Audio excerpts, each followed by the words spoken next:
Magandang araw, bagong Pilipinas at welcome muli sa isa na namang makabulang episode ng Straight from Team PNP kung saan nilalapit namin sa inyo ang mga kwento ng katapangan, malasakit at tunay na serbisyo ng ating kapulisan. Ako po ang inyong tagapagbunay, Police Captain Cherry Vicente. Samahan niyo kami sa isa na namang edisyon ng ating programang Straight from Team PNP Facebook Live dito sa Police News Network. Sa ngalan po ng pamunuan ng Philippine National Police, sa pamumuno ni Acting Chief PNP Police Lieutenant General Jose Melencio Nartates Jr. at sa liderato ng ating Pangulong Ferdinand Bongbong Marcos Jr. at sa Direktor ng Police Community Relations, Police Major General Roderick Augustus Alba, at sa Direktor ng Police Community Affairs and Development Group, Police Brigadier General Marvin Joe Saro, Sir. Muli magandang araw po sa ating lahat.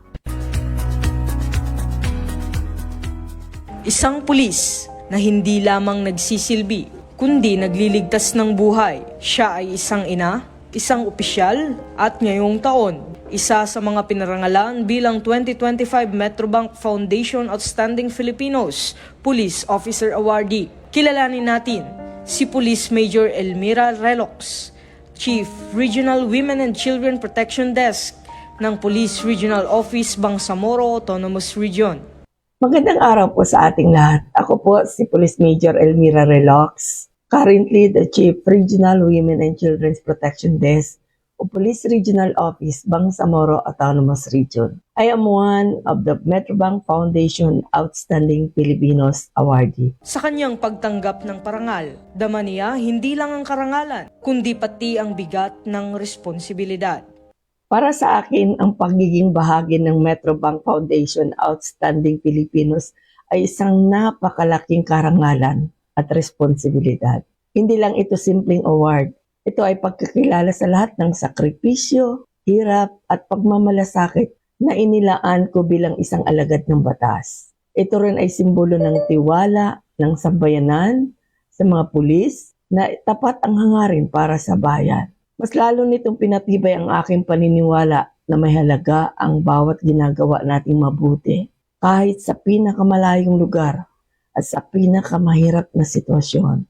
It inspires me to continue and reminds me that true service goes beyond uniform.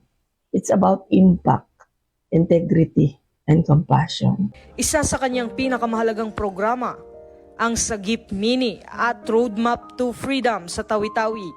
Layunin nitong labanan ng human trafficking sa tinaguriang backdoor papuntang Malaysia.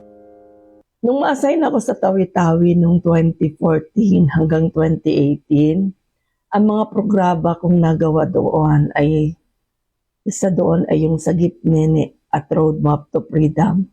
Ito ay naging daan upang mapansin ang aking serbisyo. Itong Sagip Mini ay ito yung mga iligtas ang mga kababaihan at kabataang biktima ng human trafficking sa Tawi-Tawi. Ang Tawi-Tawi kasi ay kilalang backdoor entry papuntang Malaysia. Ginamit ito ng mga recruiters at gumamit rin ako ng TIP roadmap at take-inform. Nakabuo kami ng sistema na paraan para masundan ang mga rota at matukoy ang mga bagong modus ng mga traffickers.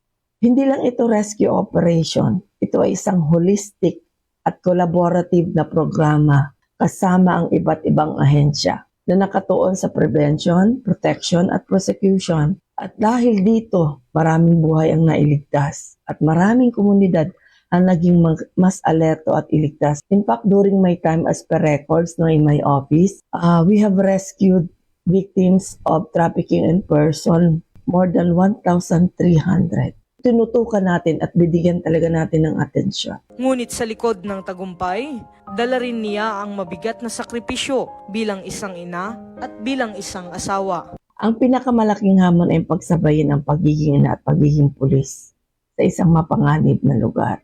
Ang husband ko po ay isa ding pulis. Ang mga anak ko po ay naiwan lang po sa katulong. Sinumpa ang tungkulin natin na ma-assign tayo kahit saan. Subalit ang pag-aalala mo sa mga anak mo, lalo na kung ito ay magkaroon ng emergency at napakalayo yun ay ang pinaka mahirap na malayo ka sa iyong mga anak. Dahil kailangan kong iwan ang aking mga anak habang gumagawa ng ating mga trabaho. Mahirap sa puso bilang ina na mas pinili mo magsilbi sa kababaihang kailangang maligtas. Nalagpasan ko ito sa tulong ng aking pananampalataya, suporta ng aking pamilya, at dedikasyon sa aking tungkulin. Ang bawat salaysay ng mga biktima ng mga nailigtas at yung pagpapasalamat ng kanilang mga pamilya ang nagsilbing lakas ko para ipagpatuloy ang laban kahit na ito ay mahirap at delikado. Para kay Police Major Relox, hindi natatapos ang laban sa mismong operasyon. Ang tunay na tagumpay ay ang pagbibigay ng pag-asa. Ang inspirasyon ko ay yung mga taong aking napaglingkuran, yung mga bata, mga babae, na biktima ng human trafficking na na-rescue namin. Na every time nga may na-rescue kami, parang nakita ko na may pag-asa. Alam mo, minsan ang nare-rescue namin more than 50. Iilan lang kami yung nag-i-interview sa kanila. Minsan talagang pagod na sa isang linggo, ilang beses kami mag-operate. Palagi kong sinasabi sa mga kasamahan ko, ang isang buhay o isang biktimang nailigtas natin ay isang pamilya. Isang pamilya ang natulungan natin. Dahil yung biktima na yon, yung pamilya na yon ay umaasa sa biktima. Sa pagpapadalan ba, kasi ang mga biktima na yon ay mag-aabot talaga sa ibang lugar. So inisip nila yun ang makakatulong sa kanilang kahirapan, sa pagpapaaral ng kanilang mga anak. So kahit na mahihirap yon, ang naging inspirasyon ko rin ay aking pamilya. Lalo na yung aking ina na pinalaki kami sa mahirap. So sila yung nagpapaalala sa akin kung bakit ko ginawa ang lahat na ito. Ito yung para sa magandang kinabukasan at sa mga sunod na henerasyon.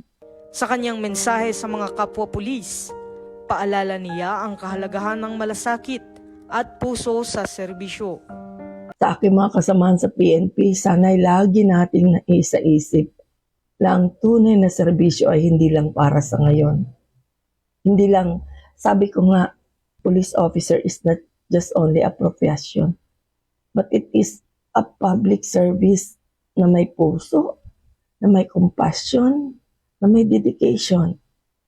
Dahil makagawa tayo ng pangmatagalang epekto kung magkikinig tayo sa totoong nangangailangan ng mga tao at hindi lang tutok yung sa arrest o operation. Magsimula tayo sa simpleng malasakit, makipag-ugnayan sa iba't ibang sektor, at huwag tayong matakot na mag-innovate tayo basta tayo ay nakapokus lang, inline lang tayo doon sa mga directive, sa mga batas. Hindi natin kailangang maging mataas ang rangko para makagawa ng pagbabago. Kailangan lang natin ang malasakit, diskarte at puso para sa serbisyo. Sa mga kabataan na gustong maging pulis, gusto kong ipaalala na ang pagiging pulis ay isang bukasyon, hindi lang trabaho. Kung gusto niyo makatulong sa kapwa, magprotekta ng buhay, at maging inspirasyon sa iba, ito ang tamang landas. Hindi ito madali, pero sulit ang lahat kapag nakita mong na may nagbago kang buhay. Maging matatag, mag-aral ng mabuti, at huwag kalimutang magsilbi ng may integridad at malasakit.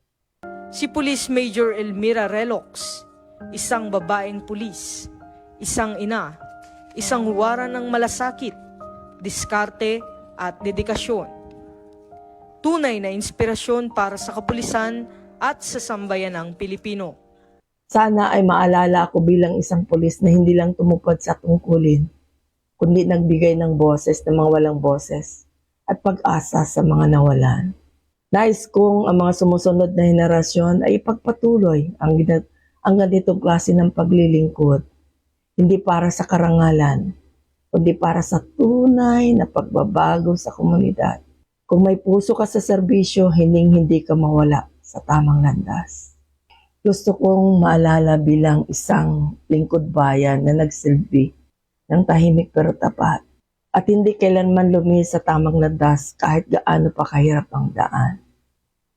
Hindi lang dahil nanalo ako ng parangal na to, kundi dahil may mga taong nabigyan ko ng pag-asa at proteksyon. Bilang alagad ng batas, nais kong maalala na kahit babae, kahit ina, at kahit galing sa simpleng pamilya, may puwang para magsilbi at magtatagumpay sa isang makabuluhang paraan. Ang serbisyong may puso ang gusto kong iwan bilang alaala. Kasama si Police Major Elmira Relox. Ito ang Straight from Team PNP. Kwento ng serbisyo at inspirasyon, diretsyong hatid sa inyo.